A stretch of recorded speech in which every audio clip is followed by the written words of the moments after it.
Now, this is very, very, very important. Okay. After Insolvency and Bankruptcy Code came into existence in 2016, 3 times the Insolvency and Bankruptcy Code have been amended. Okay. I told you, based on the experience,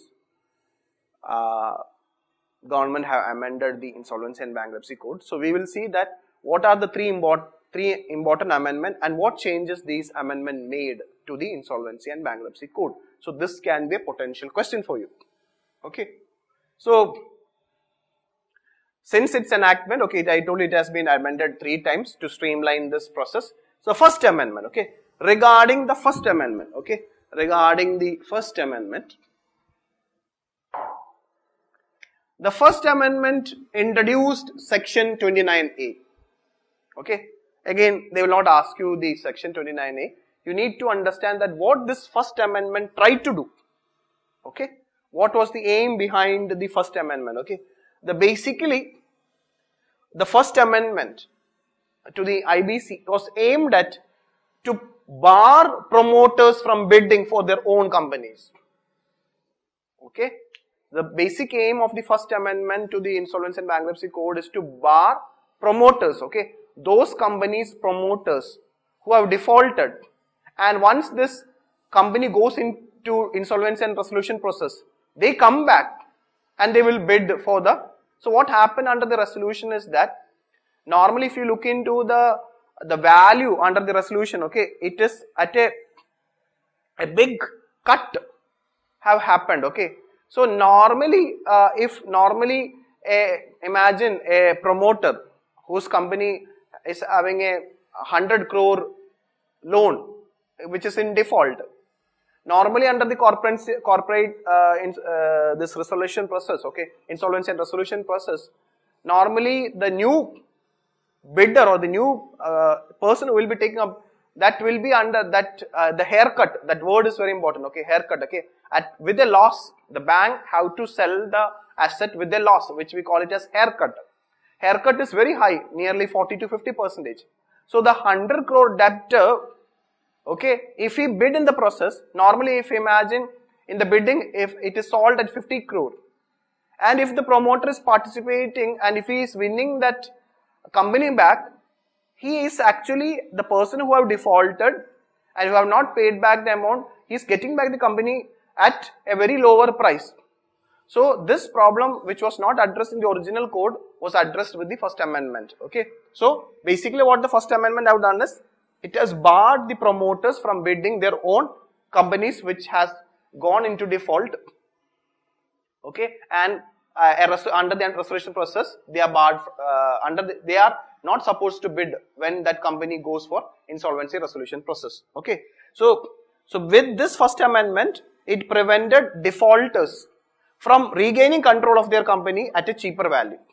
So this was the first, this was the first amendment aimed at, okay, preventing the promoter getting back the company at a cheaper value in the bidding process.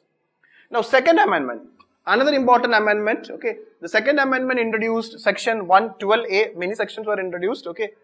So the one of the purpose, there are few purpose behind the second amendment is very important, okay. One is, it provides the creditors an option to withdraw the insolvency application within 30 days of filing the petition, okay. So the second amendment, see, if you have filed the petition to the National Company Law Tribunal, under the second amendment, now the creditors have an option to withdraw the insolvency application within 30 days of filing the petition. Earlier it was not there. This is one changes brought by the second amendment. Another important change what the second amendment have done is, in order to make the operation of IBC much more easier, okay, the threshold for decision making, okay. So I told you, in the insolvency and bankruptcy process, all the important decisions are taken by the committee of creditors, okay. So in the committee of creditors, okay, so there will be many creditors will be there, okay. So in the committee of creditors, okay, earlier the decision, okay, the committee of creditors only will approve the resolution plan prepared by the insolvency professional. Okay.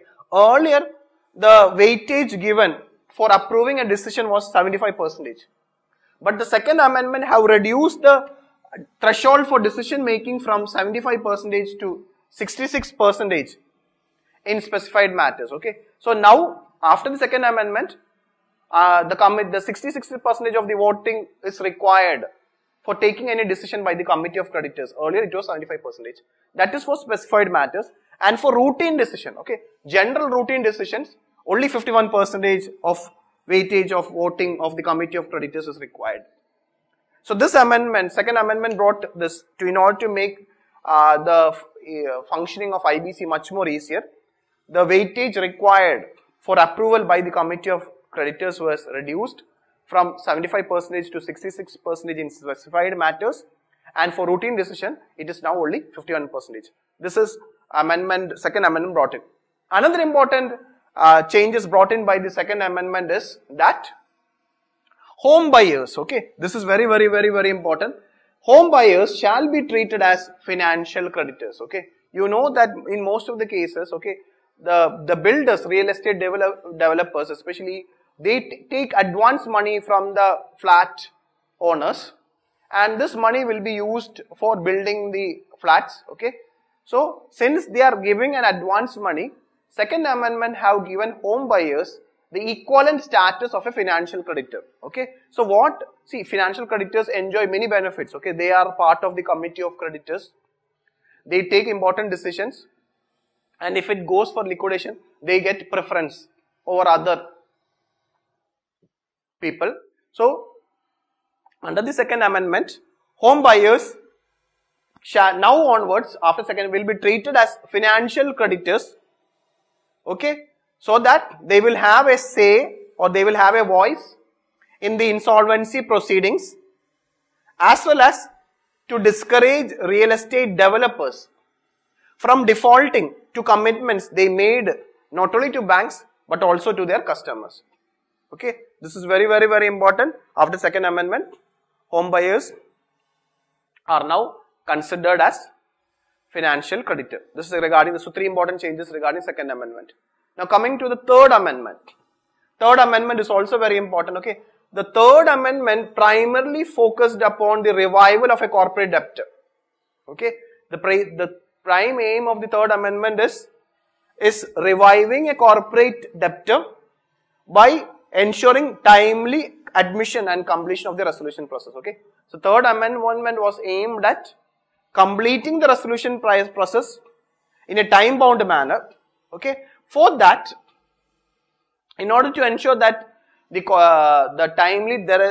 decisions are taken on time and the resolution process are completed on time, the amendment given a 14 days period deadline. Say 14 days period deadline is given to the National Company Law Tribunal for admitting or rejecting a resolution application. So the National Company Law Tribunal either can accept a resolution application or reject the application, but it has been given, NCLT has been given a time period of 14 days. Within 14 days period deadline, NCLT either have to admit or reject a resolution application. That is one important changes brought by the third amendment.